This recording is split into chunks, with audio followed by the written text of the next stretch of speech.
জানার বিষয় হলো কুরবানি কার উপর ওয়াজিব।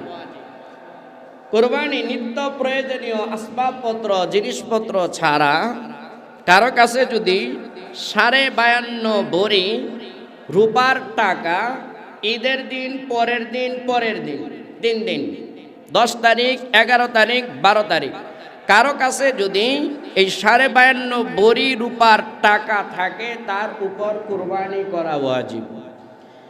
এখন মনে করেন 1 লাখ টাকার মতো থাকলেই ওই দিন বা ওর পরের দিন তাহলে ওই বান্দার উপর কুরবানি করা ওয়াজিব। নিত্য প্রয়োজনীয় বলতে বুঝবেন, দেখেন যেই সমস্ত জিনিস সব সময় ব্যবহার হয় এগুলো হলো নিত্য প্রয়োজনীয়। বৎসরে একদিন একটা বড় পাতিল ডেক ধান সিদ্ধ করা, এটা বৎসরে একদিন ব্যবহার করে, এটা নিত্য প্রয়োজনীয় না। এইটার মূল্যের উপরও টাকা ধার্য করে আপনার উপর কুরবানি ওয়াজিব হবে।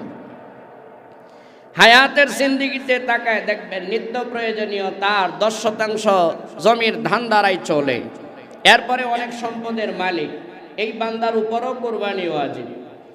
একজনের মনে করেন বন্ধক রাখা যদি জমি থাকে 1 লক্ষ 2 লক্ষ টাকার, এই বান্দার উপরও কুরবানি ওয়াজিব। কারণ এই টাকার উপরে যাকাত আসে, এই টাকার উপর কুরবানি ওয়াজিব হয়।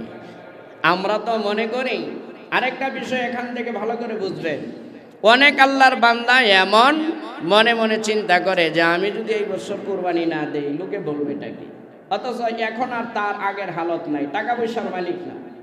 এই বান্দার উপর কিন্তু কুরবানি ওয়াজিব না, কিন্তু ঋণ করে হলেও কুরবানি দেয়। তবে মনে রাখবেন, ঋণ পরিশোধ করা আগে জরুরি, কুরবানির চাইতে গুরুত্ব হলো ঋণ পরিশোধ করা।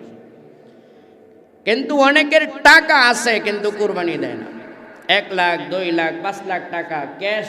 অনেক আল্লাহর বান্দা আছে যে বিবাহ করে না, এমন যুবকেরও 1 লাখ টাকা ক্যাশ হইতে পারে, তার উপরেও কিন্তু কুরবানি ওয়াজিব। বাবা যদি দেয় বাবারটার সওয়াব পাবে, সন্তান যদি না দেয় ওয়াজিব তরক করার গুনাহ সন্তানের হবে। এই জন্য সতর্কতা অবলম্বন করা।